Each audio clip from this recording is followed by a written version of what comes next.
Now, Hosni Mubarak in power for 30 years, a dictator for 29, but really in power technically for 31. He gets $13 billion plus every year of U.S. taxpayer money. A lot of the U.S. torture centers are there, the ghost sites, the black sites.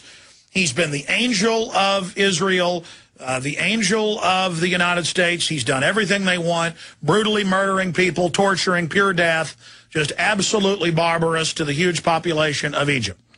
Then you've got the Arab Brotherhood, going back to British intelligence, and then after they lost control of the Middle East during World War II under Hitler, and then under CIA control after that. This is not even my opinion. I mean, you know, we reserve judgment until Friday night on this, but we did have guests on who said this could be the case, where they're flushing another one of their minions down the toilet. Hosni Mubarak, to put out and to put into power Mohammed el-Baradei, who they admit is a United Nations George Soros minion, who's the former head of the IAEA at the UN, the Nuclear Weapons Regulatory Group.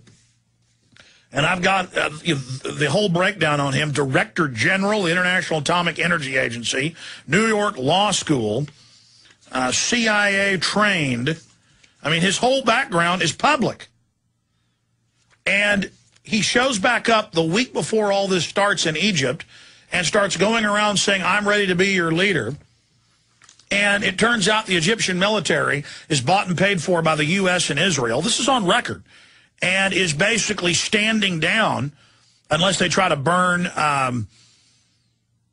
some of the museums, are standing down while the people run around and loot. And here's the London Telegraph. Egypt protest. America's secret backing for rebel leaders behind uprising. Continues. Egyptian opposition leader calls on Mubarak to leave today. And who is that? This is the new puppet, the UN puppet. Because there's one thing Mubarak hadn't done. He refuses to force sterilize people. And they've had UN population summits. He's been criticized. He refuses to sterilize and bring an abortion. Now, you better believe that el-Baradei will. So Mubarak loves to torture, kill, slaughter, total dictator. Our government's got its torture sites there, loves him, but he isn't good enough. He isn't good enough. He doesn't hate his people enough. And so Mohammed el-Baradei, the Pied Piper of Egyptian revolt, Paul Joseph Watson, that's from Friday, his report up there. And, of course, on Friday he also reported on the George Soros connection. But now Axelrod's bragging that el-Baradei is their man. We've got another report by the LRC blog, Egypt's Rose Revolution, similar to what happened in Georgia. There's another report here. Egypt is another Soros color revolution. Soros, of course, funded rebellions and takeovers all over Eastern Europe and into Central Asia on the belly of Russia.